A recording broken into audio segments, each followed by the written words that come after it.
Enggak, punya gue udah masuk belum? Oh, udah online belum betul? Ada. Cek suaranya dulu. Tes. Udah. Belum boleh. Yang mana Belum. bang? Tes. Bang. Lagi cek ini Bang, Mas. Emang. Iya. Contoh bisnis model kanvas. Iya. Bang.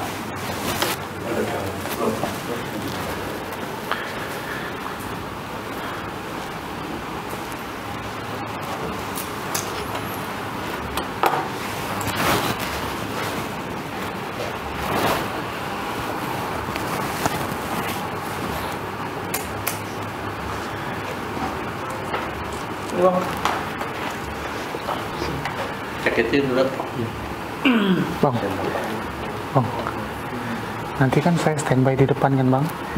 Waktu saya bacakan teks chat, nanti keselesaiannya chat pertanyaan pertama udah, langsung abang kebawain aja ya Bang. Terus saya baca langsung kebawain aja ke pertanyaan selanjutnya ya Bang. Oke, terima kasih ya Bang. Sekarang apa namanya? Materinya? Rencana pengembangan KPP itu. Rencana pengembangan Kelembagaan KPP. Kelembagaan KPP.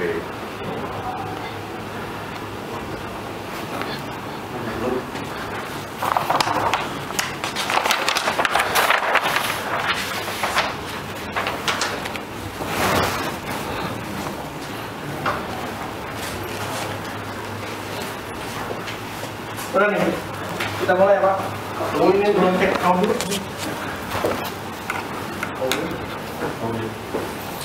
Coba Pak di tes bicara dulu Pak. Tes.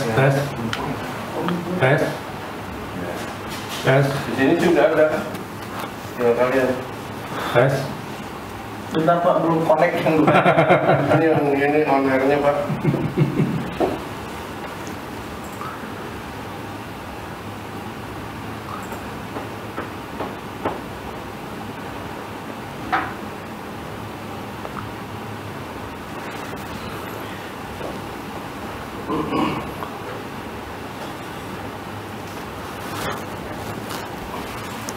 Kalau di sana ada itu ya, ada jam dinding jadi. Oh iya. Jadi ini juga tahu gitu. Oh udah sampai segini.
Kita mulai jam berapa? Mestinya. Jam 1. sih. Apa langsung aja nih? Boleh. Hah? Gimana Bang Aang? Langsung aja, oke. Ini suara si bapaknya kedengeran nggak Pak? Tes. Udah. Dia belum connect. Ntar kayak ibu kemarin. Jangan percuma Pak, kalau Bapak bicara ternyata nggak connect kan, Iya. tunggu sebentar. Kayak ibu kemarin ya? Iya. Kayak ibu kemarin. Iya. Ibu kemarin nggak connect? Di awal. Makanya tapi di saya sih udah aman. Di sini Gitu ya. Abang udah masuk juga belum? Udah. Ada suara si Bapak nggak? Ada nggak? Ada Pak. Ada. Ya udah. Jelas nggak? Dari tadi. Ya udah Kita mulai ya. Suara saya, Riz, tes. Kedengaran Pak. Oke, sip. Kita mulai ya. Siap lanjut Pak. Kita hitung dulu ya. Oke. Dan jadi Pak. Yuk. 5, 4, 3, 2, 1, kamera on. Assalamualaikum warahmatullahi wabarakatuh. Waalaikumsalam. Selamat siang dan salam sejahtera untuk kita semua. Kembali lagi kepada saya Ayub Sugara sebagai moderator. Baiklah, Bapak dan Ibu rekan-rekan TFL Sanrek Wilayah Barat, khususnya yang berasal dari Provinsi Jawa Barat, Jawa Tengah, DIY, Jawa Timur, dan DKI Jakarta. Masih semangat? Semangat. Saya kira masih semangat dan harus semangat ya, karena di akhir pemaparan materi ke bapak-bapak dan ibu-ibu akan mengerjakan post test yang linknya akan di-share di grup chat kita. Semoga dan juga mohon perhatiannya kepada bapak-bapak dan ibu-ibu agar lebih fokus dalam materi kali ini. Baiklah bapak-bapak dan ibu-ibu, marilah kita buka pertemuan siang ini dengan membaca lafaz basmalah. Bismillahirrahmanirrahim. Sebelum materi dimulai, saya ingin menyapa bapak dan ibu-ibu sekalian. Yang terhormat Bapak Dading Setiawan SKM MEPIT, Pak. Yang terhormat Bapak Koordinator Pelatihan, dan yang kami hormati Bapak dan ibu-ibu rekan-rekan TFL. Bapak dan ibu-ibu yang kami hormati, sebagaimana tercantum pada jadwal, siang hari ini kita akan membahas materi tentang rencana pengembangan kelembagaan KPP. Materi ini menjelaskan tentang pengertian KPP, model pengembangan KPP, membangun kemitraan, pola kemitraan KPP, bisnis model kanvas, dan inovasi dalam pemanfaatan IPAL Sanimas. Tentunya materi ini sangat penting dan juga bermanfaat untuk penunjang kinerja rekan-rekan ke depannya. Baiklah, sebelum narasumber menyampaikan materinya, izinkan saya mengulas ulang tentang ketentuan-ketentuan yang menjadi regulasi pada pertemuan kita siang hari ini. Yang pertama, peserta wajib mengisi daftar hadir yang telah disediakan panitia di Zoom chat kita. Yang kedua, peserta wajib mengaktifkan video dan menonaktifkan audionya atau di-mute. Mohon peserta yang belum mengaktifkan video, silahkan diaktifkan videonya. Dan juga meng-mute audionya. Ketiga, peserta melakukan rename dengan format nama strip provinsi. Oke, untuk teman-teman yang belum, silakan rename nama akun Zoom-nya dengan nama strip provinsi. 4. Narasumber kami beri waktu 2 jam untuk menyampaikan materi sekaligus diskusi dan tanya jawab. Oke, siap. Selanjutnya, selama narasumber menyampaikan materi, tidak diizinkan adanya interupsi dari peserta. Setelah itu, narasumber menyampaikan materinya, maka akan dibuka sesi diskusi dan tanya jawab. Oke, sebelumnya dari pertemuan sesi pertama dan sesi kedua semuanya udah clear bahwasanya setelah narasumber menyampaikan materinya baru adanya sesi diskusi dan tanya jawab. Untuk mengajukan pertanyaan, peserta dapat mengajukan pertanyaan pada menu chat dan juga bisa bertanya langsung setelah narasumber menyampaikan materinya. Jika peserta harus meninggalkan acara karena suatu keperluan, maka peserta mengajukan izin ke moderator via chat. Selanjutnya, peserta dilarang menggunakan menu chat selain untuk mengajukan pertanyaan dan mengajukan izin meninggalkan acara. Terakhir, peserta dilarang menggunakan satu perangkat untuk beberapa orang. Untuk persingkat waktu, selanjutnya kami persilahkan kepada Bapak Bapak Dading Setiawan SKM MEPIT untuk menyampaikan materinya. Kepada Bapak kami persilahkan. Terima kasih moderator. Bismillahirrahmanirrahim. Assalamualaikum warahmatullahi wabarakatuh. Waalaikumsalam warahmatullahi wabarakatuh. Terima kasih kepada teman-teman yang saat ini masih bersemangat untuk mengikuti peningkatan kapasitas ini. Saya kebetulan dari tim advisory, jadi pada siang ini ingin menyampaikan materi mengenai rencana pengembangan kelembagaan KPP. Mohon izin saya untuk berdiri karena ini suasananya suasana jam-jam kritis. Juga mohon izin membuka apa ini maskernya. Baik teman-teman semua,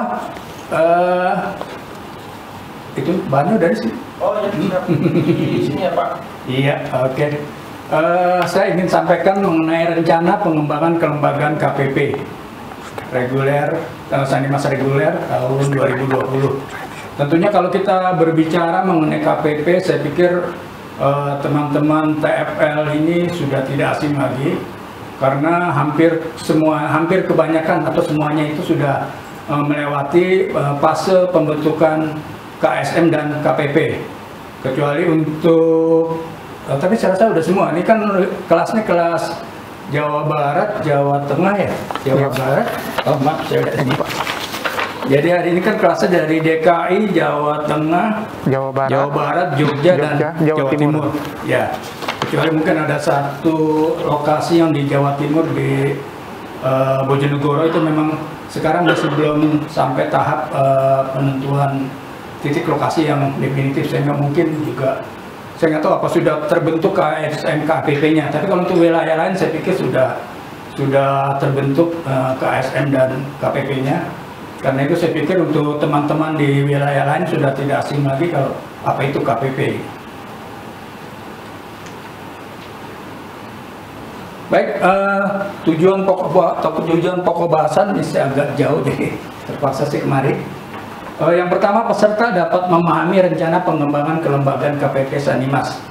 Seperti teman-teman ketahui bahwa masa kontrak teman-teman tentunya akan berakhir sekitar mungkin bulan November atau awal Desember.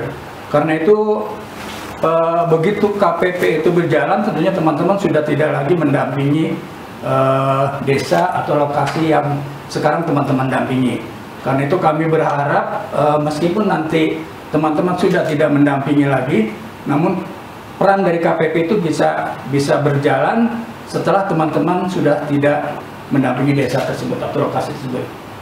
Kemudian outputnya, peserta dapat terampil mengawal rencana pengembangan kelembagaan KPP Sanimas. Teman-teman semua, seperti tadi sudah saya sampaikan bahwa meskipun teman-teman nanti sudah tidak lagi mendampingi lokasi yang sekarang teman-teman dampingi, tentunya diharapkan KPP yang nanti akan terbentuk itu sudah berjalan sebagaimana yang kita harapkan, dan diharapkan tidak lagi stagnan itu KPP, namun sudah bisa mempunyai pengembangan. Artinya ada kegiatan-kegiatan inovatif yang bisa dilakukan oleh lembaga KPP itu sendiri. Kemudian sasaran materi tentunya untuk teman-teman semua, tenaga fasilitator lapangan, peserta peningkatan kapasitas Sanimas tahun 2020. Oke Mas, selanjutnya bisa langsung di sini ya? Iya. Loh, kok balik? Maju, sudah sih. Maaf ada kesalahan teknis ini, soalnya lebih gugup daripada ngadepin kamera dibandingkan dengan ngadepin kalau langsung dengan teman-teman semua. Baik, teman-teman semua, kita sudah tahu bahwa di samping KSM yang melaksanakan pembangunan daripada Sanimas itu, juga ada yang namanya KPP. Nah, fakta atau kondisi KPP bagaimana sekarang ini? Tentunya untuk teman-teman yang sudah pernah berkecimpung di Sanimas, dan khususnya Sanimas yang sudah berjalan di tahun 2016, 17 atau 18, tentunya teman-teman akan masih bisa mungkin melihat bagaimana kegiatan KPP itu sendiri. Kondisi KPP pada saat ini fakta yang ada adalah, pertama, umumnya ada pengurus namun sebagian tidak aktif, atau mungkin bahkan sebagian besar KPP itu cuma ada namanya tapi aktivitasnya tidak ada. Itu yang banyak kita temukan. Kemudian legalitas tidak ada akte notaris, yang ada cuma mungkin AD dan ART, jadi anggaran dasar dan anggaran rumah tangga, bahkan itu pun kadang-kadang nggak ada. Nah, kami berharap bahwa sebelum nanti teman-teman melepas atau habis masa kontraknya untuk pendampingan ini, paling tidak KPP itu pada masa-masa akhir nanti teman-teman kontrak itu bisa mendampingi KPP sehingga mereka bisa punya minimal ada ADART. Syukur kalau bisa membentuk landasan hukum berupa akte notaris. Minimal KPP punya ADART, jadi anggaran dasar dan anggaran rumah tangga. Dan bagaimana cara mendapatkannya, saya pikir untuk masa sekarang itu sudah nggak sulit lagi. Mungkin teman-teman bisa juga melihat di Google, di Mbah Google itu bisa mendownload dari situ. Di situ banyak contoh-contoh bentuk anggaran dasar dan anggaran rumah tangga. Yang berikutnya fakta mengenai kondisi keuangan. Seksi iuran tidak aktif atau belum optimal, dampaknya tidak ada iuran rutin dari pemanfaat. Tentunya nanti kan biasanya itu sudah ada kesepakatan, misalnya bagi setiap pemanfaat itu harus iuran setiap bulan, yang biasanya itu sekitar antara 5.000 sampai 10.000, itu tergantung kesepakatan pada saat rembuk warga. Nah, kalau misalnya seksi iuran ini tidak aktif, maka tentunya anggaran ini tidak akan terkumpul, sehingga KPP otomatis tidak punya dana untuk menggerakkan roda organisasi, dalam hal ini KPP-nya. Kemudian seksi pembukuan tidak aktif atau belum optimal, sehingga tidak ada laporan keuangan bulanan KPP.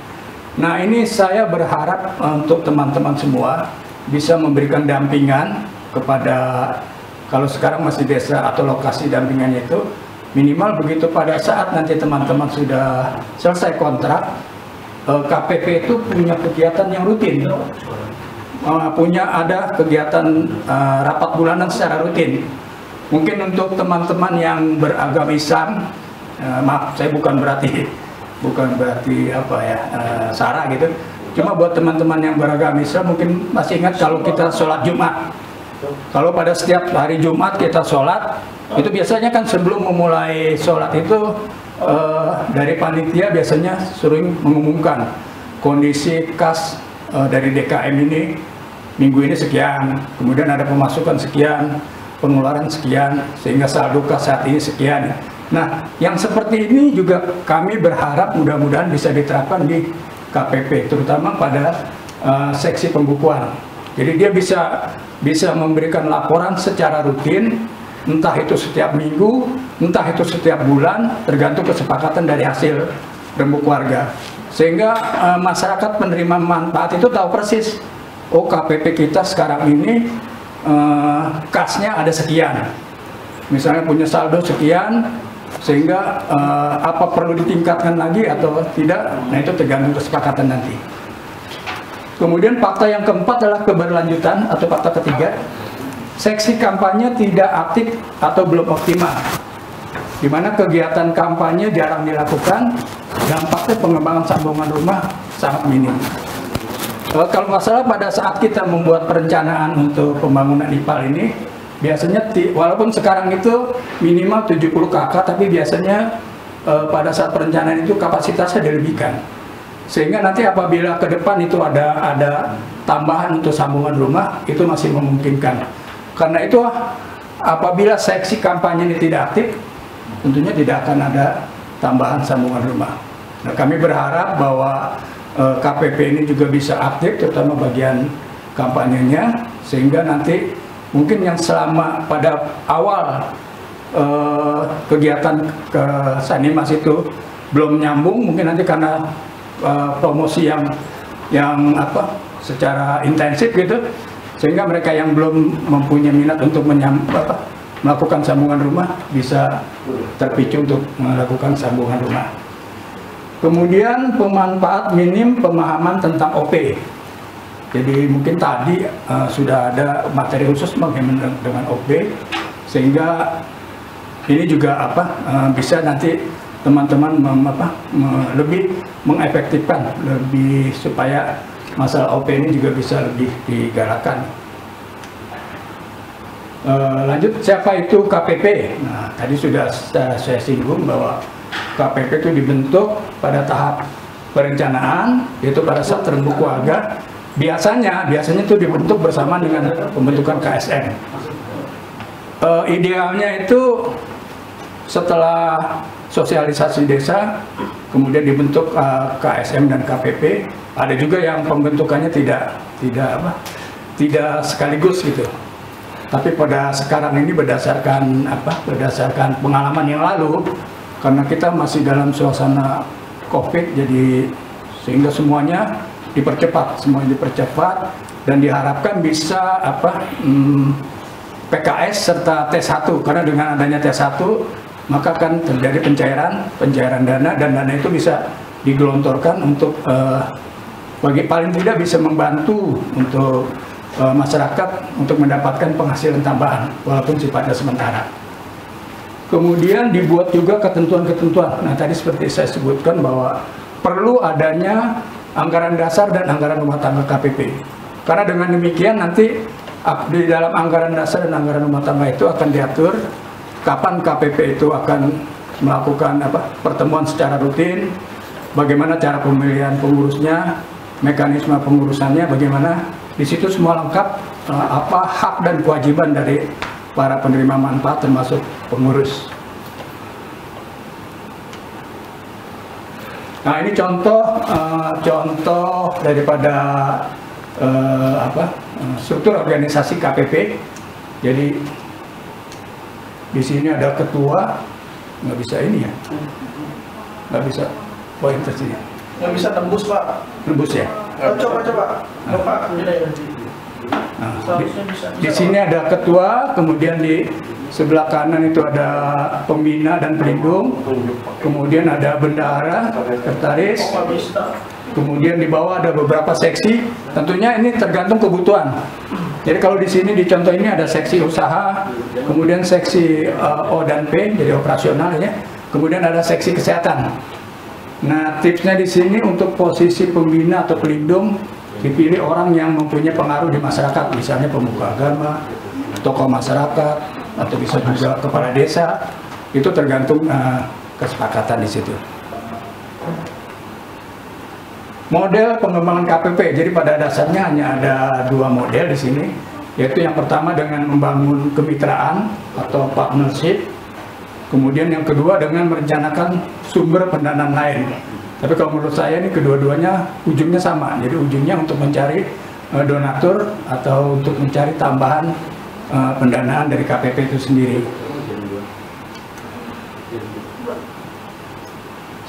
Bentar, ya. Kemudian manfaat membangun kemitraan. Jadi apa manfaatnya? Yang pertama sebagai pemicu meningkatkan partisipasi antara sesama pengurus. Jadi dia bisa merupakan trigger gitu antara sesama pengurus, antara pengurus dengan pemanfaat, dan antara sesama KPP dalam satu kelurahan atau satu desa apabila di situ ada lebih dari satu lokasi. Kemudian yang kedua sinergi program. Jadi bersinergi dengan berbagai pihak, misalnya dengan instansi pemerintah, dengan swasta, atau dengan sekolah, perguruan tinggi, dan sebagainya. Juga anggaran yang telah diprogramkan. Kemudian yang ketiga sebagai media sosialisasi, promosi, dan publikasi. Itu manfaat membangun kemitraan. Yang keempatnya peningkatan akses menjadi sarana untuk saling mengemukakan opini dan berpendapat. Nah, ini kalau kita melakukan pemetaan daripada objek mitra tadi atau dalam partnership itu, jadi ada IPAL, kemudian secara internal itu ada pengurus KPP, kemudian pemanfaat atau pengguna, kemudian kalau untuk eksternalnya itu ada pihak desa, kemudian ada juga yang di luar desa. Di dalam desa sendiri ada non-pemanfaat. Non-pemanfaat ini maksudnya masyarakat atau keluarga yang tidak mendapatkan akses langsung daripada kita punya SPAL itu atau IPAL itu. Nah, sini pola kemitraan KPP. Jadi pola dukungan berupa budget. Tentunya ini harus melalui lembaga legislatif atau DPRD untuk bisa mendapatkan bantuan dana. Kemudian peran lembaganya atau peran DPRD di sini adalah penyusunan peraturan perundang-undangan. Artinya payung hukum untuk kita bisa mendapatkan bantuan dana untuk memperlancar kegiatan KPP ini. Karena sebagaimana diketahui bahwa pada setiap akan menerima program Sanimas itu kan ada yang namanya surat minat. Nah, surat minat ini bunyinya Pemda itu bersedia untuk memberikan bantuan dana operasional pada tahun kedua. Jadi diharapkan memang ada dukungan dana dari pemerintah daerah, khususnya dari melalui APBD.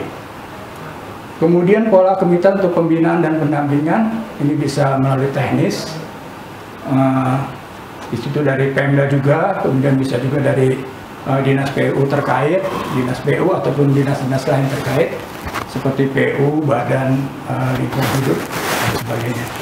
Kemudian pengembangan organisasi, jadi polanya dalam pengembangan organisasi mungkin bisa peningkatan kapasitas SDM, artinya peningkatan kapasitas seperti yang sekarang dilakukan untuk teman-teman TFR, cuma ini untuk pengurus KPP. Kemudian pengguna atau non pengguna, di sini bisa desa, kelurahan, RW dan sebagainya. Perannya dalam hal penarikan iuran. Oh ya, perlu saya tambahkan tadi, kalau bisa, kalau mungkin itu mereka yang ditunjuk sebagai bagian seksi penarikan itu, kalau menurut saya sih bagusnya ibu-ibu ya. Biasanya ibu-ibu tuh kalau untuk penarikan tuh biasanya lebih gesit dan lebih ulet gitu loh. Nah, kalau mungkin, tapi itu tergantung pada kesepakatan pada rembuk warga. Kemudian pengelolaan CSR itu, jadi di situ ada penyelesaian melalui BUMN ataupun BUMDes ya, atau dunia usaha atau industri dan sebagainya. Nah, ini bisnis model kanvas. Saya juga pada waktu awalnya sih masih agak bingung apa ini bisnis model kanvas. Sepengetahuan saya, kanvas itu biasanya berupa orang yang membawa mobil yang di dalamnya itu berisi berbagai macam kebutuhan sehari-hari yang bisa pindah dari satu tempat ke tempat yang lain itu.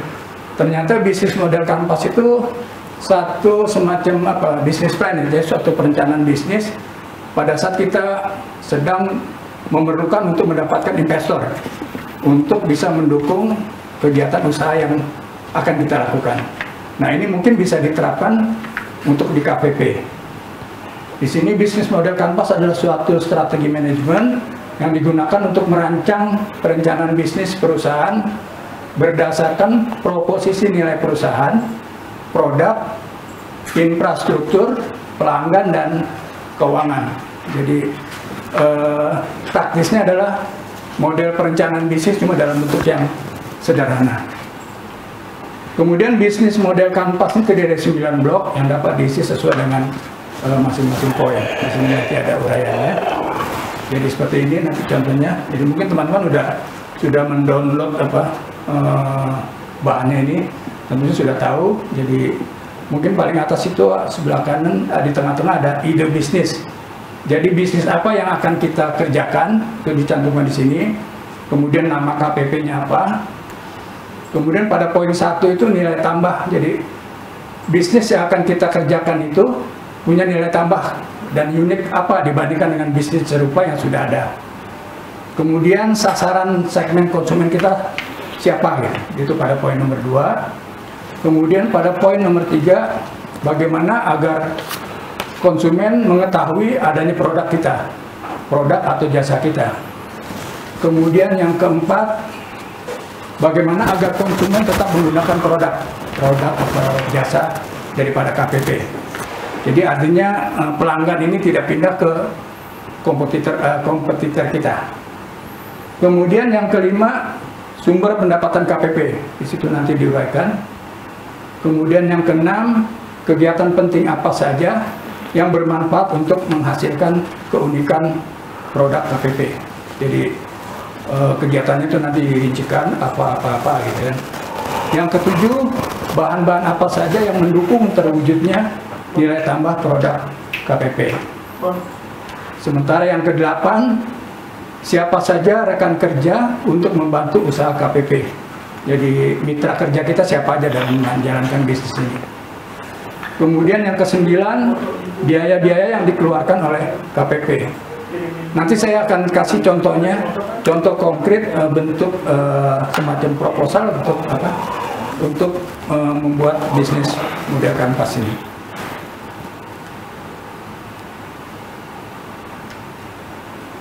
Oke, ini contoh inovasi pemanfaatan fasilitas IPAL yang sudah ada, kemudian dimanfaatkan untuk bisnis.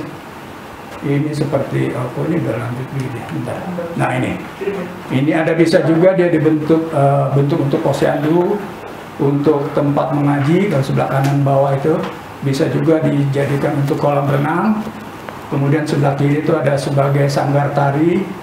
Kemudian bisa juga dengan tanaman hidroponik gitu ya. Kemudian juga lomba lukis anak dan sebagainya. Dan kemudian juga bisa yang lainnya. Ini ada untuk budidaya ikan nila, kemudian edukasi dan tanaman hidroponik, bisa untuk tempat pembibitan, bisa juga untuk budidaya ikan lele, dan untuk membuka warung. Pokoknya berbagai jenis usaha bisa dilakukan di situ. Dan saya dengar itu untuk apa? Untuk daerah Jogja itu yang saya dengar sih, saya dengar Jogja itu lebih banyak kreasi-kreasi terkait dengan pengembangan KPP ini. Oke, mungkin untuk materi yang saya sampaikan ini, contoh itu, contoh tadi, contoh yang bisnis, contoh bisnis itu. Bisa saya tampilkan sini.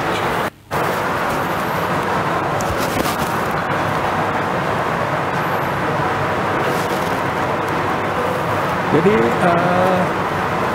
kami berharap bahwa teman-teman TFL nanti sebelum meninggalkan desa dampingan karena memang sudah selesai masa kontrak, bisa untuk paling tidak membawa atau mengawal KPP untuk bisa melakukan ini. Nah ini contoh-contohnya, jadi agak kurang ke bawah, nggak bisa lagi. Jadi judulnya itu kepotong atas saya. Jadi di sini kita misalkan kita ingin membuka kafe kopi pulau namanya. Ini saya ambil terutama dari Mbak Google, karena pada waktu saya bingung juga tadinya apa itu bisnis model kanvas. Saya cari setting di Google, ternyata wah ini mungkin yang kira-kira tepat kalau bisa kita terapkan di KPP. Jadi tergantung juga pada situasi setempat, jadi pada kearifan lokal. Kalau memang di situ misalnya bisa untuk mengembangkan kafe, sekarang kan lagi booming, terutama sebelum COVID ya, lagi booming yang banyak membuka kafe itu. Nah ini segera contoh, nanti mungkin bisa juga diterapkan untuk jenis bisnis yang lain.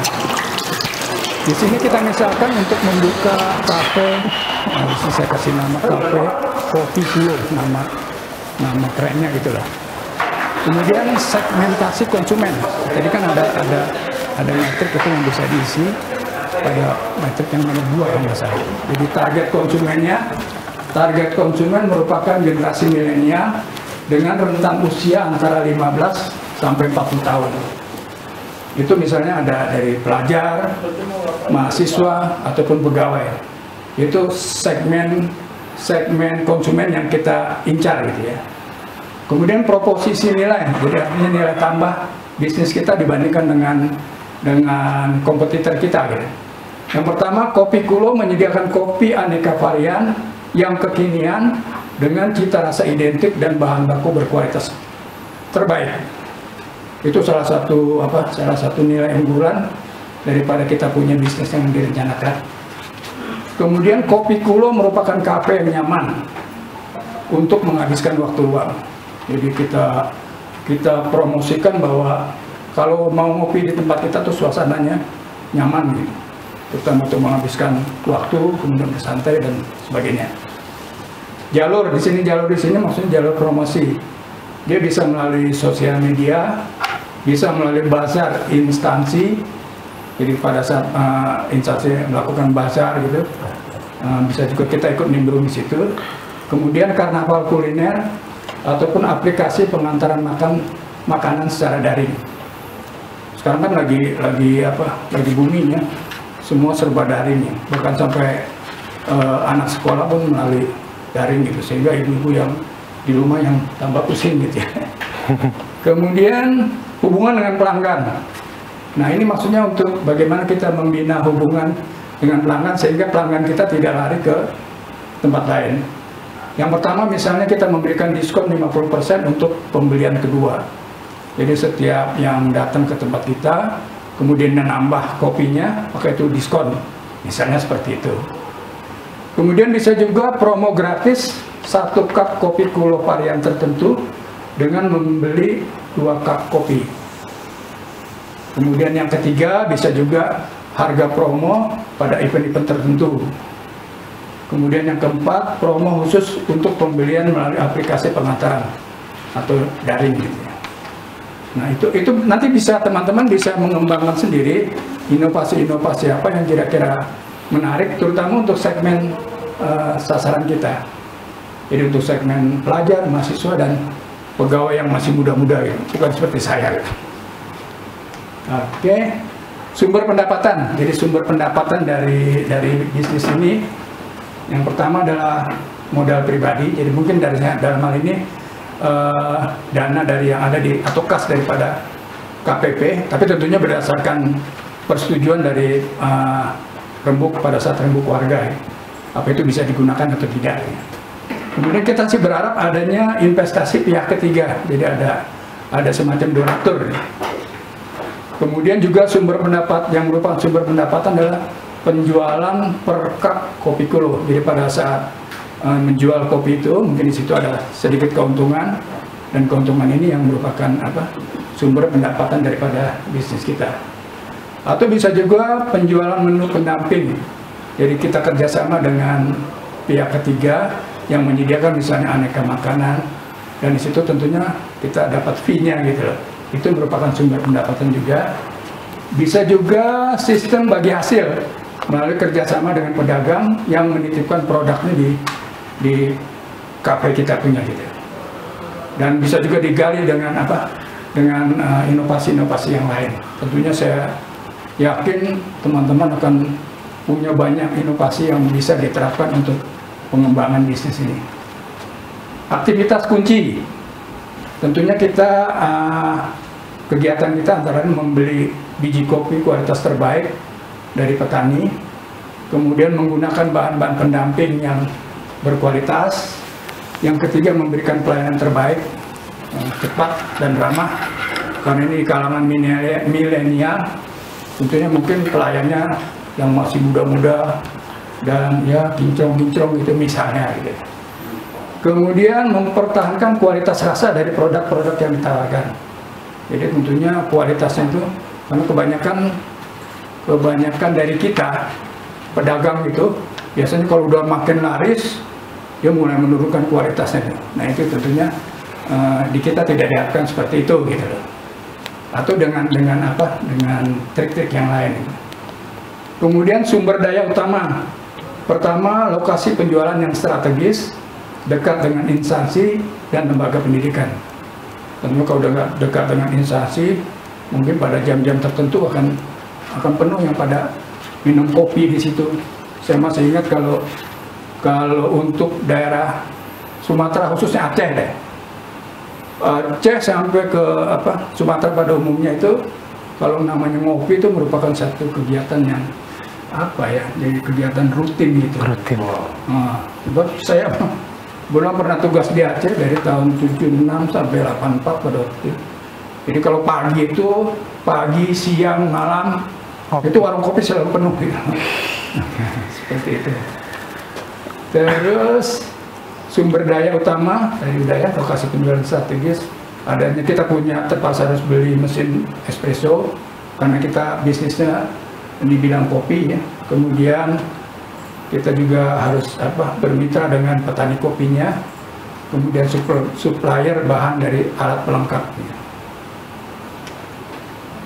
Nah, sebagai mitra kunci, artinya mitra utama pada bisnis ini tentunya ya petani kopi, karena kita bisnisnya di bidang perkopian, kemudian supplier bahan-bahannya, kemudian penyelenggara event festival kuliner, ada juga influencer. Ini influencer ini saya juga masih kurang ini apa? Mungkin kalau di istilah buzzer kayak gitu kali, saya nggak tahu ini. Kemudian struktur pembiayaannya, jadi biayanya apa saja yang harus kita siapkan, antara itu penyediaan alat, kemudian penyediaan lokasi kafenya. Kalau memang kebetulan lokasinya itu tidak di lahan IPA-nya. Jadi sebenarnya lahan IPA itu bisa digunakan atasnya sebagai untuk bangunan serbaguna gitu. Tapi kalau kebetulan tidak di situ, misalnya di agak jauh gitu, ya tentunya harus mengeluarkan pembiayaan untuk lokasinya. Kemudian penyediaan bahan baku, dan jangan lupa biaya untuk promosi. Jadi pada waktu pembukaan itu kita mengundang aparat desa, sekaligus juga kita memperkenalkan bahwa di sini KPP ini sekarang punya bisnis seperti ini. Jadi pada saat awal ya tentunya kita harus memberikan promosi dulu gitu, sehingga kegiatan kita atau kegiatan bisnis ini bisa dikenal. Kesimpulannya, jadi banyak manfaat yang didapatkan melalui penerapan bisnis model Canvas ini. Antara lain, bisnis dapat berjalan sesuai lajur yang ditentukan dan mendapatkan hasil sesuai harapan. Kemudian semua pihak yang terlibat memiliki porsi yang jelas dalam pengelolaan dan pengembangan bisnis. Kemudian berikutnya, target dapat dicapai lebih cepat. Kemudian ekspansi usaha juga lebih mudah. Kontrol pemilik terhadap bisnis lebih kuat. Mungkin itu yang bisa kami sampaikan, dan nanti kalau ada tanya jawab bisa kita lanjutkan. Mungkin terima kasih, kami serahkan kembali kepada Pak Moderator. Sip. Terima kasih Pak atas presentasinya yang sangat baik dan sangat menarik tersebut. Jadi ternyata saya baru mengetahui bahwasanya KPP tersebut ada program kayak suatu outputnya ya Pak, kayak Cafe Kopi Kulo seperti itu ya Pak. Itu salah satu contoh aja. Salah satu contoh. Jadi keren, serius keren. Jadi Cafe Kopi Kulo tersebut selain juga menggait untuk generasi milenial, di sini juga ada beberapa sub bagian yang untuk mensupport dari eksistensi Kopi Kulo tersebut, yaitu salah satu yaitu sosial media, bazar instansi, karnaval kuliner, aplikasi pengantar makan daring. Jadi itu sangat bermanfaat rekan-rekan dalam kondisi pandemi tersebut untuk membuat suatu bisnis model Canvas seperti yang salah satu contoh produknya yaitu Cafe Kopi Kulo tersebut. Mungkin teman-teman bisa menjadi inspirasi apa sih yang bisa buat ide-ide yang cemerlang agar bisnis model Canvas yang merupakan proses atau tahapan untuk pengembangan kelembagaan KPP tersebut bisa rekan-rekan tampilkan di daerahnya masing-masing. Sebelumnya dari hasil Zoom chat saya telah merecord ada 2 pertanyaan. Mungkin pertanyaannya bisa disampaikan langsung ya. Satu dari Ibu Lutfia, Jawa Timur. Bisa di-add video, Pak. Lutfia, Jawa Timur. Oke, mohon izin ya Bu, bisa sampaikan langsung ya kepada Bapak. Terima kasih Bu. Mute. Unmute, Om. Suaranya nggak ada.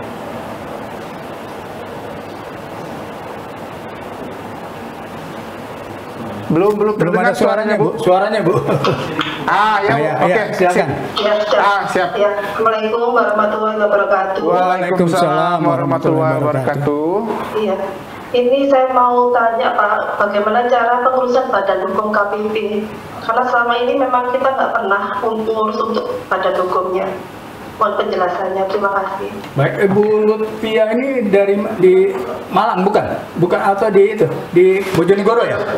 Iya. Bojonegoro betul? Bukan, saya dari Kabupaten Malang. Oh, Kabupaten Malang. Malang TPA-nya bukan Bu Eli ya? Bukan ya? Halo? Saya Pak. Oh iya, Bu. Lutfia atau Eli? Saya. Oh iya, ya. Oke, terima kasih. Iya sama, Lutfia Eli. Oh iya, maaf ya. Kemarin sudah PKS ya Malang ya. Saya ucapkan selamat, mudah-mudahan bisa cepat minggu depan, mudah-mudahan bisa cepat S1-nya gitu ya dari pencairan. Baik, mungkin untuk pengurusan badan hukum ini sebenarnya saya juga masih kurang jelas ya, kurang paham, tapi nanti mungkin bisa itu kan sekarang ada untuk misalnya pembukaan PT dan sebagainya itu kan ada melalui online juga bisa cuma nanti saya carikan ya. Untuk sekarang saya kurang daripada saya salah nanti menjawab gitu kan. Jadi nanti saya carikan Bu Eli ya. Oke, terima kasih. Mungkin yang lainnya. Oke. Bisa bantu Pak? Ya, silakan. Bisa ngurus badan hukum Pak. Monggo, yang ada pengalaman siapa? Baik.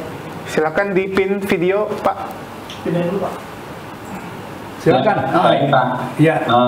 Mungkin ya.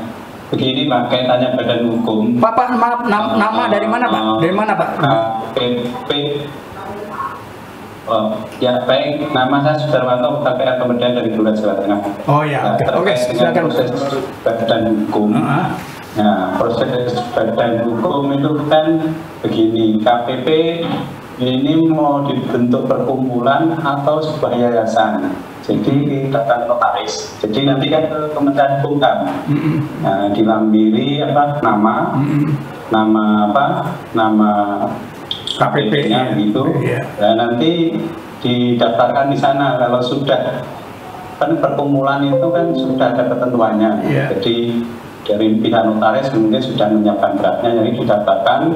Nanti setelah diverifikasi baru muncul kan begitu, muncul nomornya, baru nanti diverifikasi disampaikan ke baru pengurus perwakilan minimal 3 orang untuk mengesahkan notaris yang didaftarkan tadi bisa ada tangan begitu Pak. Jadi nanti bisa saling cross check ADRT-nya begitu. Jadi intinya kalau perkumpulan yang pernah saya lakukan ini juga termasuk ada semacam kebetulan saya juga ketua kelompok tani, itu juga perkumpulan. Jadi badan hukum itu biayanya kami di Blora itu hanya 1,5 juta Pak.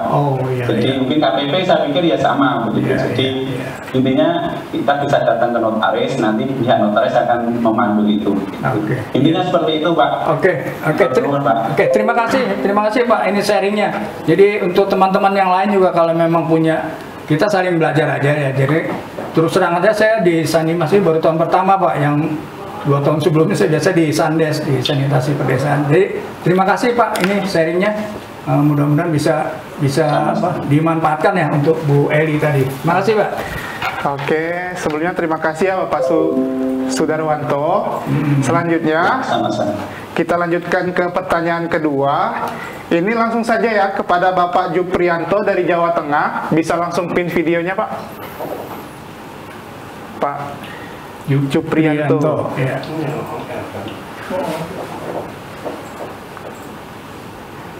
Oke, silakan sampaikan langsung ya Pak. Silakan Pak. Ya, terima kasih atas waktunya Pak. Terkait dengan KPP ini mungkin kalau ini dari dulu di wilayah kami Semanggu itu dari bidang itu mengajarkan Sanimas Award untuk KPP yang ada di Kota. Oh iya, semacam lomba itu Pak ya? Ya. Iya. Memang sudah beberapa kali dilakukan di tahun-tahun yang lalu.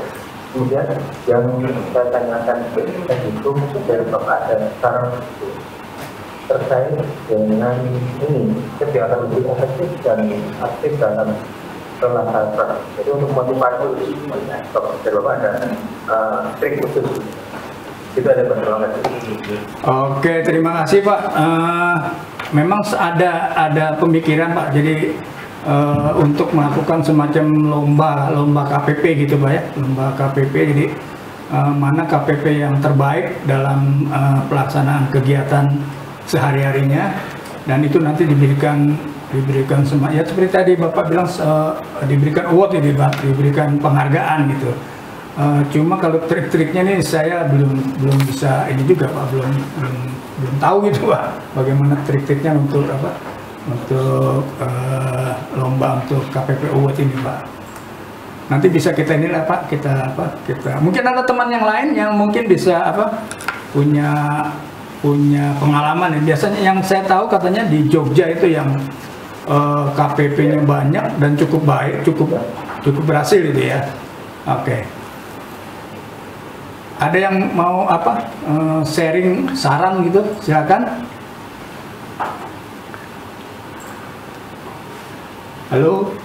Halo teman-teman, bapak-bapak, mohon perhatiannya. Jadi kita lebih ke sharing session, sharing seperti itu. informasi. Mungkin ada dari rekan-rekan yang bisa menambahkan, bahkan memberi saran dan masukan dari permasalahan-permasalahan yang ada dalam penunjang kelembagaan KPP tersebut. Mungkin, nah kalau belum ada yang ingin menyampaikan saran, mungkin boleh Pak untuk apa tuh sharing pengalaman kayak gitu Pak. Dari Jogja kayaknya boleh nih. Iya, saya dengar itu Jogja yang cukup maju. Jogja dan Jawa Tengah memang lumayan banyak. Silakan Bapak Erlangga. Halo Bapak Erlangga. Halo. Ya, oke. Oh, mungkin Pak Erlangga bisa apa sharing informasi buat teman-teman semua gitu. Udah lama Pak Erlangga?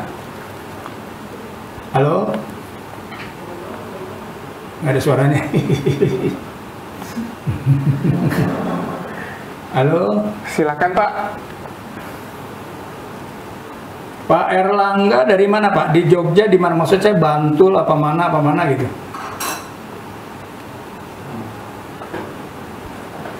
Atau yang lain mungkin. Oke. Mungkin yang ibu-ibu yang lebih nih. Kepada Ibu Istiani dari Jogja. Ibu Istiani. Halo Ibu Istiani. Halo. Lagi tekun ya. Lagi ngapain Ibu? Nggak denger apa ya, gimana? Ibu.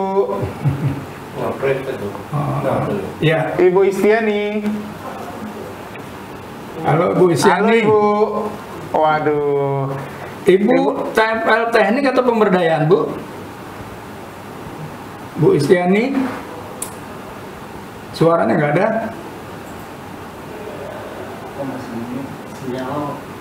Sinyalnya apa? Halo Bu Istiani. Nggak ada suaranya. Mute. Unmute. Ibu. Halo. Wah, lagi telepon itu saya. Oke, Pak. Paus, bisa tampilkan seluruh peserta. Halo, Ibu Istiani. Nah, itu ada suara. Ya. Halo Ibu Istiani. Halo, Bu Istiani. Oke, mungkin ini ada sedikit kendala tentang sinyal dan jaringan, sehingga koneksinya agak terhambat. Nah, ini kayaknya lagi aktif betul ini. Ibu Sri Mulyan Wahyuni, boleh di zoom pin video. Mohon izin Ibu untuk menyampaikan sharing session atau pengalaman yang selama ini Ibu kerjakan selama jadi di daerah Ibu seperti apa? Silakan Bu, silakan. Halo, ya, dengar Bu? Halo. Halo. Ya Bu. Halo. Ya, Halo, silakan. dengar. Oke. Silakan Bu. Silakan Bu. Ibu dari mana? Jawa Tengah di mana Bu? Dari Jawa Tengah, Kabupaten Jepara. Jepara. Iya. Gimana punya pengalaman Iya. untuk pengembangan KPP ini? Sehingga bisa sharing untuk teman-teman yang lain. Kebetulan saya baru pertama ini Pak masuk baru Talimas. pertama. Iya. Ibu teknik atau Iya. atau pemberdayaan? Saya pemberdayaan Pak, pemberdayaan. Oke. Kirain kirain udah berpengalaman gitu, mungkin bisa saling sharing gitu loh. Belum Pak, ini baru pertama. Oke, sekedar ini aja Bu, mau tanya juga progresnya gimana yang di Jepara. Jepara itu di bawah Pak ini ya, Pak Danang ya? Iya betul, Pak Dana. Sudah mana sekarang udah Alhamdulillah yang satu desa sudah mulai cor lantai, ini sudah mulai mempersiapkan cor dindingnya. Untuk yang satu masih galian. Masih tahap galian. Terima kasih. Ya, terima kasih. Sekedar yang lain silakan, yang lain mana? Yang lain, saya sih kepingin dari Jogja ini. Kalau ada yang dari Jogja untuk bisa sharing informasinya gitu. Karena saya dengar Jogja itu lumayan banyak bangunan IPA-nya dan KPP-nya juga katanya cukup berjalan bagus gitu loh. Siapa? Mas Talib angkat tangan. Oke, Mas Talib bisa langsung? Oh ya, silakan Mas Talib. Ya silakan Pak. Ya, terima kasih. Jadi saya ingin coba berbagi pengalaman tentang tadi Mbak Lucia bertanya tentang Badan Hukum KPP ya. Iya, silakan. Kalau pengalaman saya dulu. Ya, lanjut. Oh, suara apa? Internet kali ya? Internet ya. Ya, apa? Jaringannya ya. Halo, Mas Talib. Jaringannya ya. Iya. Oke. Bisa di ini ke yang lain aja Pak. Justru saya kepingin Jogja. Kalau teman-teman dari Jogja mana? Sleman, Bantul. Kalau Gunung Kidul cuma satu kan yang di pesantren itu. Sleman, Bantul. Atikah DIY ini Bang? Ya. Mana? Boleh Pak dipin? Oke, selamat siang Ibu Atika. Mute. Unmute. Mic-nya Bu Atika, mic-nya. Halo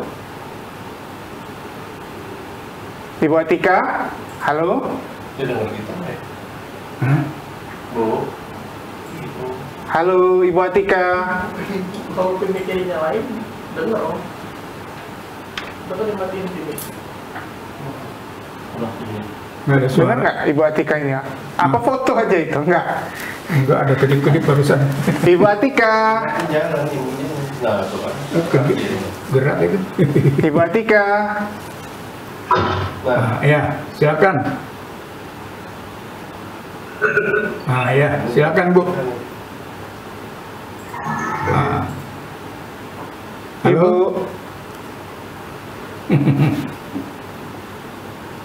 Ibu Atika.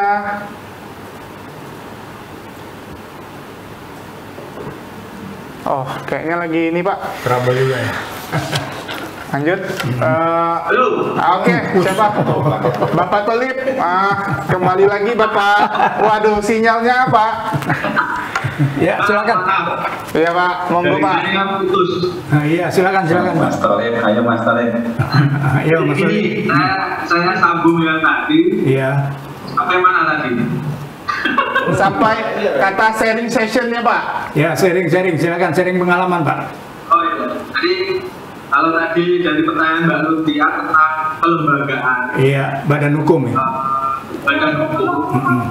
Ya. Jadi itu kalau pengalaman saya pernah mendampingi ASM untuk membuat badan hukum itu sebenarnya sangat simpel. Jadi kepengurusan organisasinya sudah jelas, kemudian ada laporan keuangan yang jelas, tinggal kita datang ke notaris. Notaris ya. Udah itu aja, syaratnya itu. Jadi ada tanggal pendirian, kapan didirikan dan lain-lain, ada struktur organisasinya, ada laporan keuangannya secara rutin. Itu tinggal kita datang ke notaris, sudah langsung dibuatkan oleh notaris jadi.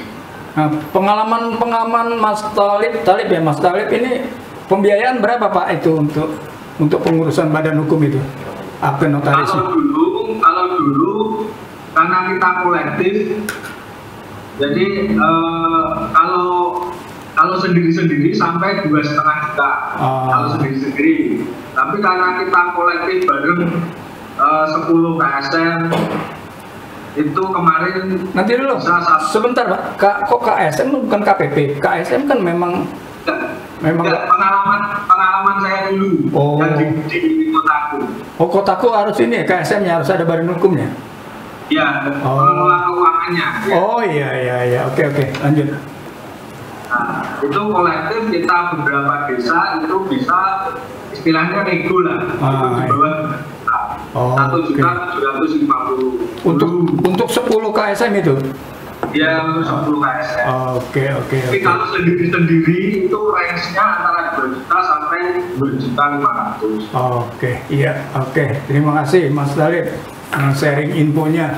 Ya begitu ya Bu Eli tadi ya, yang dari Malang. Jadi tadi udah ada 2 masukan, satu dari Mas Tolib, tadi satu lagi dari siapa tadi?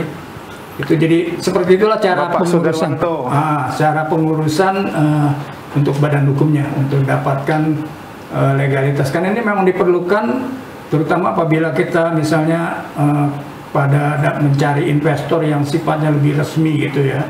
Itu tentunya harus ada badan hukumnya sehingga di pihak lain bisa lebih percaya gitu terhadap kita punya lembaga usaha ini atau KPP ini. Oke, silakan mungkin yang lainnya kalau masih ada yang mau ditanyakan, kita diskusi, kita sharing aja. Ya.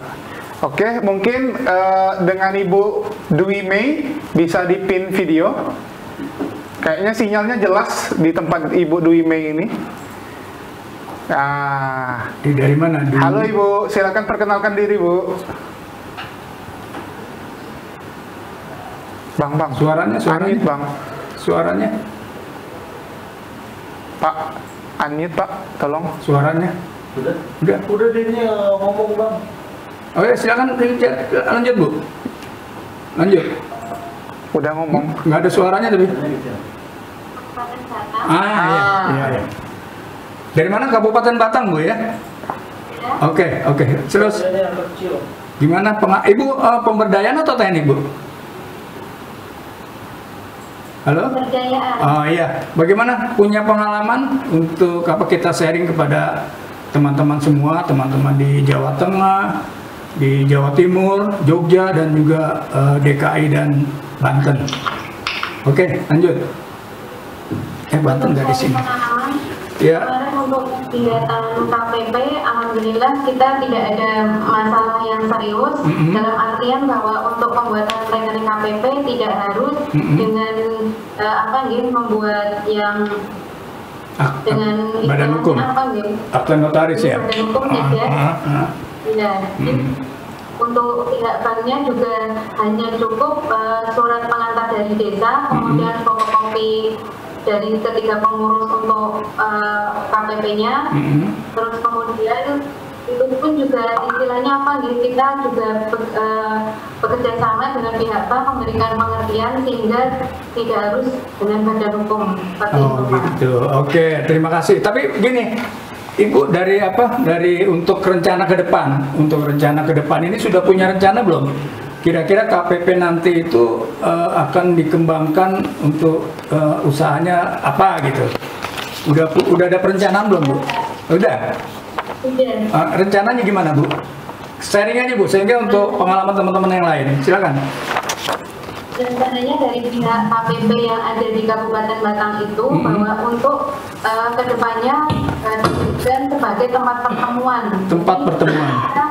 Ya, jadi ketika ada kegiatan pertemuan bisa ditempatkan di situ dan rencana kedepannya juga akan dijadikan sebagai untuk pusat kegiatan, misalnya saja untuk hari Minggu diadakannya seperti pasar murah atau juga seperti seperti itu. Jadi untuk kedepannya bisa lebih baik lagi. Betul. Oke, kalau gitu Bu nanti bisa saya minta tolong. Itu kan tadi kalau di bahan tadi itu kan ada contoh bisnis model kanvas ya.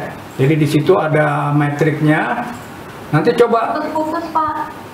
Ya di situ ada metriknya tadi yang bisnis model kanvas, ya kan? Tadi ada contoh metriknya. Jelas nggak Bu? Halo? Putus-putus. Iya sinyalnya jelek itu Pak. Oh gitu. Ya, putus-putus sebentar, ini ada gangguan. Sinyalnya kurang ini ya? Kurang bagus ya. Iya. Kita bagus kan sebenarnya? Bagus, kalau kita ke sana bagus. Kok di sana dibilang putus-putus? Iya. Jadi gini, putus-putus. Jaringan nggak? Jaringannya. Jadi gimana cara? Putus-putus gimana caranya? Tapi nanti hasil rekotannya bagus kan, nanti dimasukin ke YouTube. Oh gitu. Oh iya. Nanti bisa buka YouTube nanti.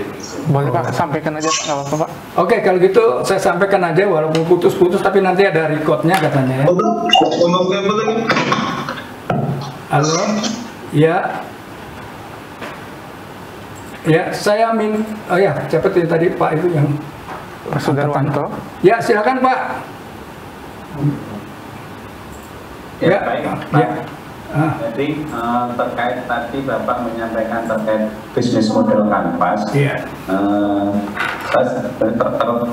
tertarik sekali. Coba nanti kita juga mau sharing dengan teman-teman KPP, karena KPP jika mau bekerja sama dengan pihak lain, katakan kita mengharapkan CSR ataupun bantuan dari pihak lain, katakan pihak donatur, itu kan secara kelembagaan harus jelas. Jadi berbadan hukum tadi, jadi berbadan hukum itu bisa berupa notaris saja, ataukah yang berbadan hukum langsung dari Kementerian Hukum HAM yang kita sampaikan tadi. Jadi notaris memang biayanya lebih murah Pak. Dulu kami pernah mendampingi program BISEM itu P3A itu hanya untuk notaris hanya 300.000. Cuman kalau sampai Kementerian Hukum HAM kan berupa perkumpulan itu hanya 1,5 juta. Kalau yayasan agak mahal, hampir ya sekitar 3,5 juta kalau yayasan. Nah, terkait dengan model bisnis kanvas, kita kaitannya KPP kan harus kita mengidentifikasi dulu kira-kira apa yang menjadi katakan trademark atau potensi yang ada di wilayah tersebut. Kebetulan di wilayah kami dampingan ini saat ini yang di wilayah Jepun baru proses tahap galian IPAL. Kalau yang Unggul Sugih itu sudah pembesian. Jadi mungkin tanyaannya hari ini sudah mulai lantai dasar lah, jadi pengecorangan begitu. Apalagi juga kondisinya itu dekat sungai. Jadi kemarin memang teman-teman KSM merencanakan nanti juga diskusi dengan KPP. Kebetulan kan pengurus KSM juga ada sebagian juga pengurus KPP. Ya, jadi kan ada keberlanjutan program begitu Pak. Apalagi di Blora juga ada BUMN atau BUMD, misalnya ada Pertamina, ada pun mungkin Perhutani, kan gitu. Kami mencoba ke depan kalau memang nanti juga ada pendanaan kaitannya dengan pas dari KPP, kita mengupayakan ya untuk badan hukum begitu. Jadi badan hukum sehingga kita bekerja sama dengan pihak lain itu jelas kan begitu. Jadi ada kepercayaan. Kalau lembaganya belum jelas pun mungkin pihak lain akan agak sulit kan gitu Pak. Karena dari sisi tadi masalah keuangannya juga, pertanggungjawaban keuangan. Kalau kelembagaan kan itu jelas kan begitu. Jadi ini juga kami kemarin sudah berdiskusi kira-kira potensi apa yang kira-kira kita lakukan. Mungkin dengan kondisi IPAL yang ada bisa memanfaatkan lagi misalnya hidroponik atau aquaponik kan begitu. Ini juga sebuah peluang juga yang nanti kita bisa kembangkan. Mungkin itu Pak. Oke, terima kasih Pak. Jadi masukannya, dari saran juga, dan mungkin saya nggak tahu ya nanti bahannya itu yang tambahan contoh bisnis model kanvas itu kan tambahan Pak. Jadi tambahan daripada bahan yang sudah di-download duluan. Cuma nanti bisa di-download lagi ya Pak? Bisa ya? Jadi nanti di-download aja lagi. Kemudian mungkin itu bisa dicoba exercise lah gitu, dicoba kalau mau mengajukan bentuk nama badan hukumnya, bukan badan hukum, nama usahanya apa, jenis usahanya gitu kan, itu bisa dicoba. Sebenarnya kalau pelatihan ini berlangsung secara tatap muka, saya langsung menugaskan, jadi dibagi beberapa kelompok, langsung mengerjakan yang contoh tadi itu. Tapi karena ini secara daring, jadi saya nggak mungkin juga saya disuruh kumpul di mana. Oke, terima kasih Pak yang dari tadi Pak Jateng dari Jateng ya, terima kasih Pak. Mungkin yang lain gimana yang lain? Kalau ada mungkin sharing-sharingnya silakan.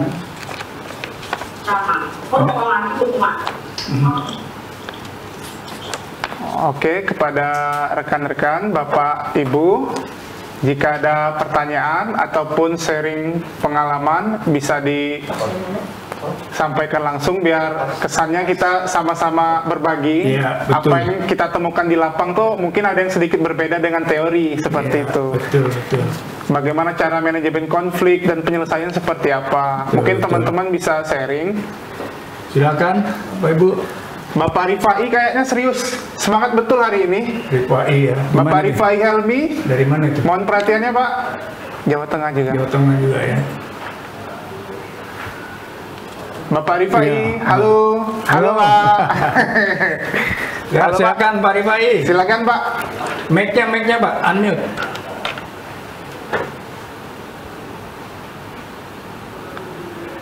Suaranya Pak belum ada. Silakan Pak.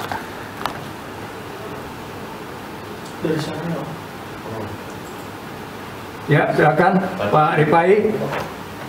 Ya Pak. Halo. Ya Pak. Halo. Silakan Pak. Dari mana Pak Rifai? Dari kabupaten mana Pak? Dari Magelang Pak. Oh Magelang. Iya silakan. Gimana Magelang? Saya baru Pak di program ini Pak. Oh, masih banyak belajar ini Pak. Oh gitu. Dari pemberdayaan atau teknik Pak? Tapi kemarin itu untuk pas pembentukan KPP salah satu desa dampingan itu sudah punya rencana atau angan-angan. Iya apa kira-kira Pak? Silakan. Kemarin itu kan di daerah sekitar Impal itu banyak ya hobi mancing gitu loh Pak. Oh iya. Jadi kolam pancing gitu ya? Rencana di sekitar Impal itu mau dibikin semacam ada kolam pancingan. Iya, bagus Pak, bagus. Kolam pancingan ya.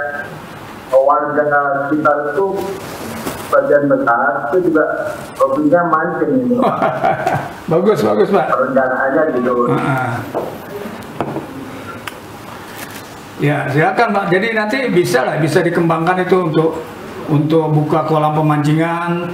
Kan kolam pemancingan itu kan banyak Pak ya. Ada juga di tempat lain gitu. Jadi cuma kita cari yang spesifik atau yang khas daripada kita punya kolam itu apa misalnya. Misalnya ada setiap seminggu atau beberapa bulan sekali ada lomba mancing misalnya gitu. Atau misalnya yang datang ke situ dapat apa gitu. Sehingga lebih menarik perhatian gitu Pak. Silakan Pak. Oke. Soalnya di sekitar itu juga banyak di sekitar itu juga ada sungai gitu Pak. Biasanya kan warga itu mancing di sungai. Iya. Cuman kemarin itu pas gerakan pembersihan lahan itu yang grup pancingan itu antusias sekali untuk ikut gotong royong pembersihan lokasi gitu. Oke, silakan Pak. Mudah-mudahan terwujud Pak ya. Jadi kebetulan kampung istri saya itu di Sragen Pak. Jadi kalau pulang kampung sering melewati juga itu ke Magelang. Kalau itu terwujud nanti saya bisa mampir Pak, insya Allah. Mudah-mudahan terwujud. Oke. Oh ya, kepada teman-teman semua, jadi tolong mulai sekarang mulai dipikirkan, jadi mulai adakan pendekatan secara intens gitu ya, secara intensif kepada pengurus KPP. Kan udah terbentuk pengurusnya, mungkin ya kalau sekarang masih sibuk di lapangan, tapi nanti cari waktu-waktu tertentu yang agak luang, sehingga teman-teman bisa mulai memotivasi, mulai memberikan pencerahan gitu kepada teman-teman KPP. Untuk kira-kira mau dijadikan apa ini KPP nanti lahan terbangun itu?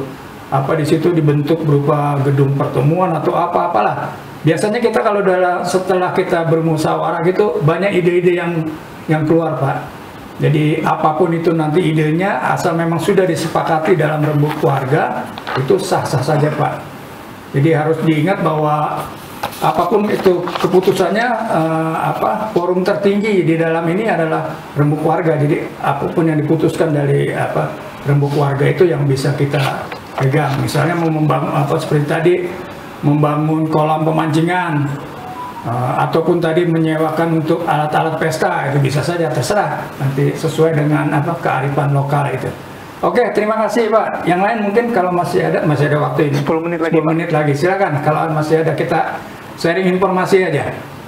Mungkin pengalaman saya dari Jogja ini, saya penasaran gimana. Soalnya dari Jogja cukup berhasil kabarnya ya. Untuk KPP-nya itu, untuk Sanimas ini banyak berhasil di Jogja itu. Bahkan sekarang ada 10 lokasi yang untuk Jogja itu. Satu antara lain di Gunung Kidul kalau salah itu. Kemudian ada juga dari Sleman, dari Bantul.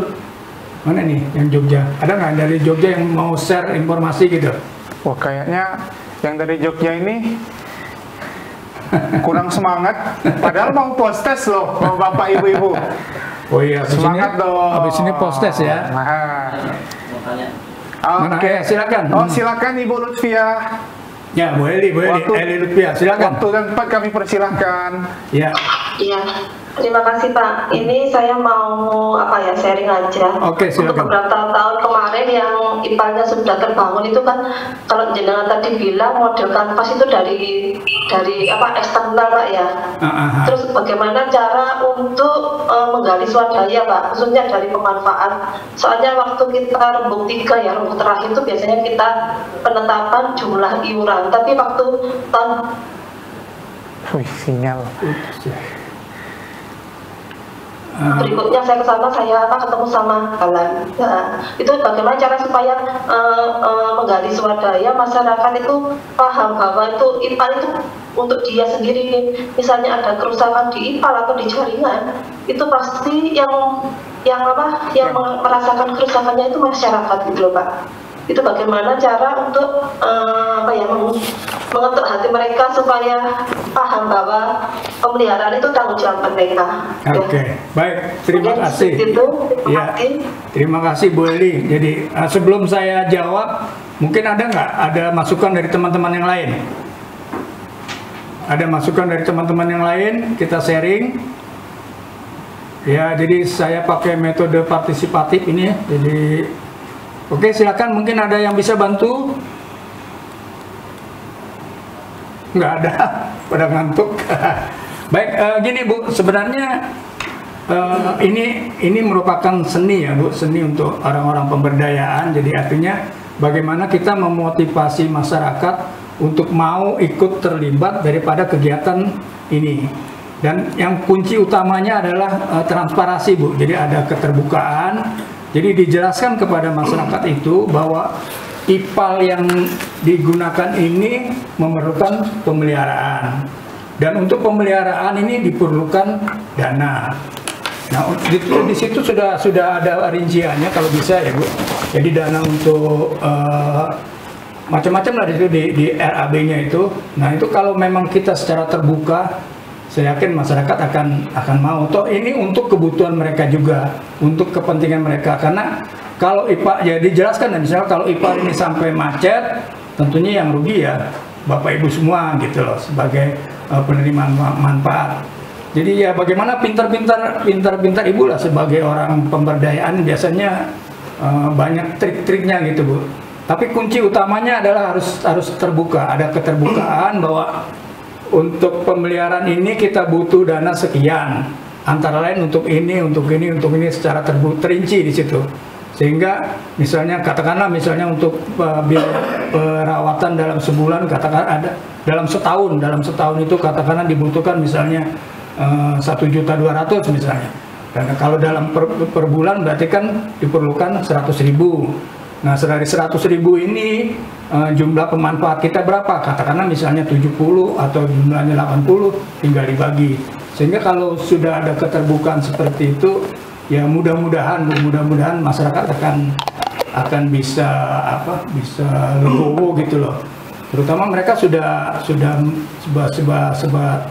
sebagai penerima manfaat, itu harus diberikan pengertian seperti itu Bu.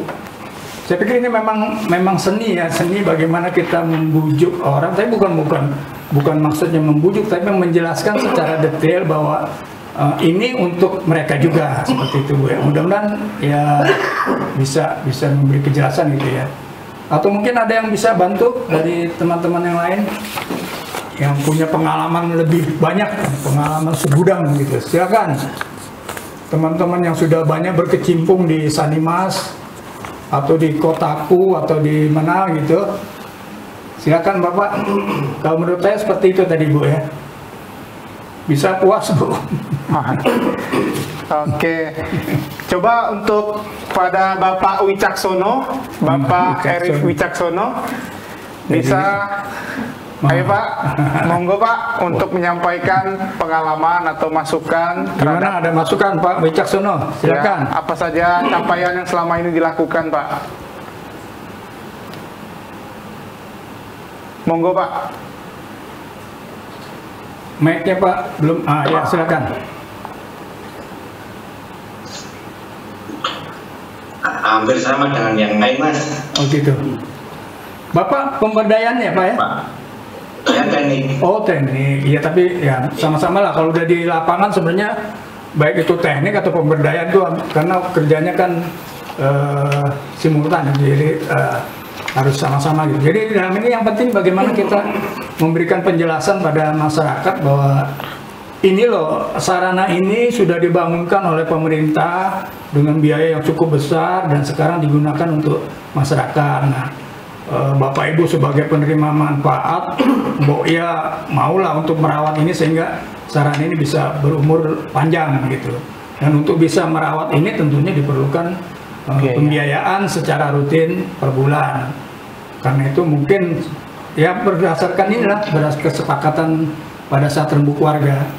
Jadi disepakati bahwa setiap bulan setiap penerima manfaat akan dikenakan iuran sekian misalnya gitu. Biasanya sih antara 5 sampai 10 ribu gitu. Ya seperti itu. Gimana Ibu? Ya. Tes ya silakan. Siapa tadi itu? Silakan Pak. Saya Pak. Ya. Ini perkenalkan saya Widianto dari Jogja Pak. Ini dari Jogja. Pak udah Bapak udah lama di ini di program Sanimas? Kebetulan baru tahun ini Pak di Sanimas, tapi kemarin di Padat Karya Jawa. Oh di Padat Karya ya, oke. Iya, Sandes. Mungkin gini Pak, ini kalau dari kita belum bisa, cuma memang di Jogja memang banyak yang detail, dan itu mungkin menjadikan teman-teman dari KPP untuk yang kita ajak untuk punya studi banding lah Iya. Nah, mungkin rencana kami dari anggaran OP itu untuk kegiatan pelatihan akan kita ajak untuk yang belajar bersama di lokasi-lokasi yang diambil seperti itu. Boleh, iya bisa. Ada OP yang 5% itu Pak ya? Iya Pak. Iya. Dan kemudian ini kan kalau saya lihat rata-rata KPP itu seolah hanya inisiatif sendiri tanpa ada sentuhan dari pemerintah nih Pak, baik itu pemerintah desa maupun dari kabupaten. Karena mungkin kalau saya pernah melihat ataupun membaca di komitmen bupati ya, terutama untuk kesanggupan dari bupati atau bupati nasional diantaranya ada untuk kegiatan pelatihan KPP Pak. Betul. Nah, jadi sejauh mana mungkin dari pemerintah ini, dari pemerintah kita tuh meminta komitmen itu. Karena kami sendiri berusaha untuk yang mungkin baru cari jalur untuk menagih itu Pak. Apakah itu hanya semacam formalitas atau memang benar-benar menjadi sebuah kewajiban dari pemerintah daerah untuk memberikan pelatihan KPP. Ya mungkin dari itu bisa diarahkan untuk penguatan dari kapasitas dari KPP sendiri, cara bagaimana cara untuk mencari mungkin sumber daya dari luar selain dari Swadaya. Nah, jadi saya minta kepada mungkin bisa untuk istilahnya menagihkan lah untuk pemerintah daerah komitmen awal pada saat membantu peminatan itu Pak. Baik. Mungkin itu Pak, saya kira terima kasih Pak. Baik, terima kasih Pak pertanyaannya ini cukup sangat bagus dan memang sebenarnya surat minat itu bukan hanya sekedar surat yang sifatnya formalitas. Seharusnya surat minat itu memang harus diwujudkan merupakan dana pendamping dari pemerintah daerah sesuai dengan kesanggupannya, dan biasanya pada tahun berikutnya. Untuk tahun berikutnya kan di situ tertera jelas kalau kita baca di Juknis itu kan untuk biaya minimal untuk biaya operasional KPP di situ. Harusnya itu memang ada terwujud gitu loh. Mungkin bisa dilakukan pendekatan yang melalui dinas terkait, dalam hal ini dinas PU atau melalui PPK-nya gitu ya. Nanti berikutnya pada tahun berikutnya. Bagaimana ini mengenai surat minat yang tahun lalu kan, kalau tahun berikutnya berarti kan tahun lalu, misalnya pada tahun 2021 itu akan mengaktifkan KPP-nya itu, ya mungkin pengurus KPP ini yang harus apa ya?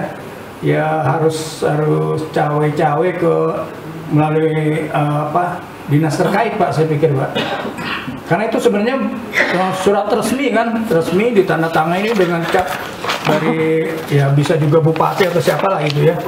Bupati itu kan atas nama pemerintah daerah, dan surat itu resmi. Harusnya itu bukan merupakan formalitas, tapi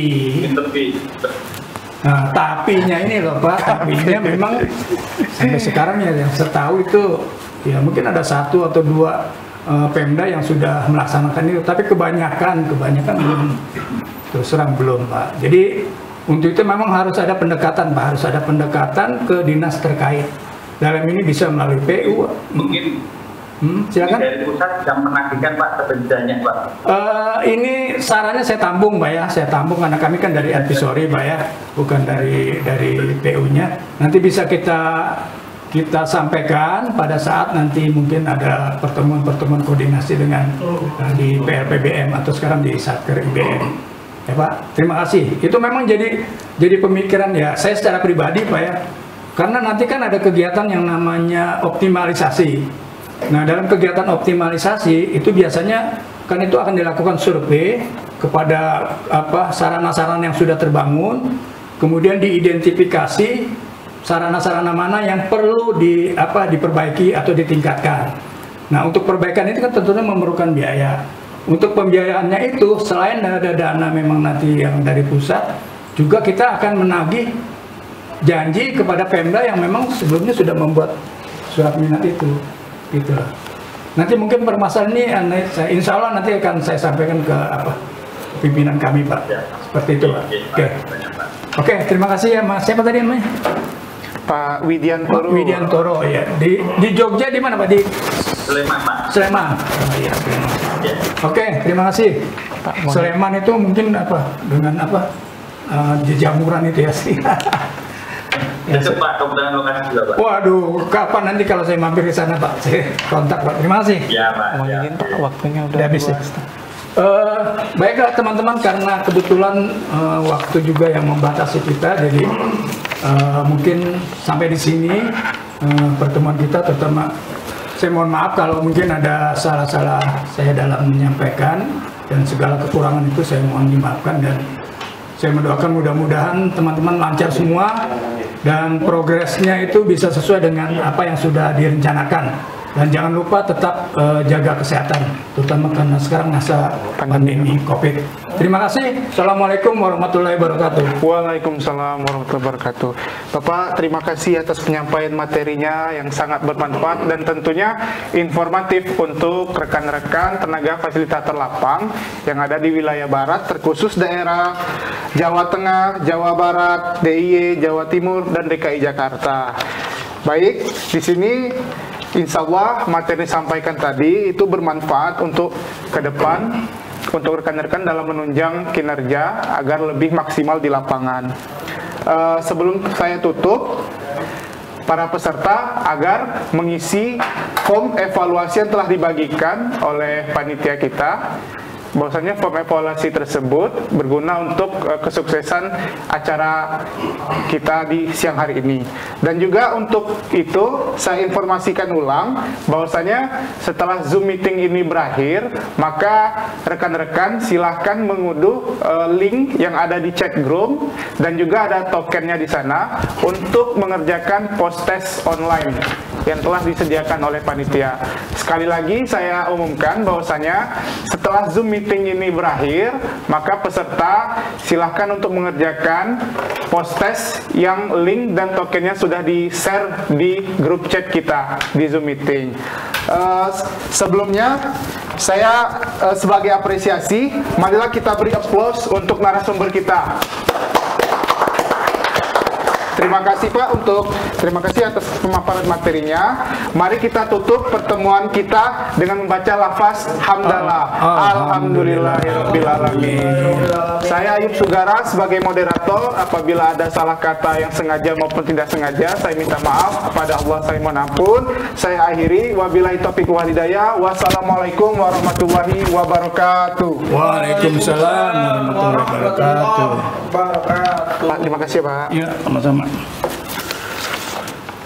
Alhamdulillah, tidak lancar di sini. Amin. 2 minggu 3 hari. Hand sanitizer dulu Pak.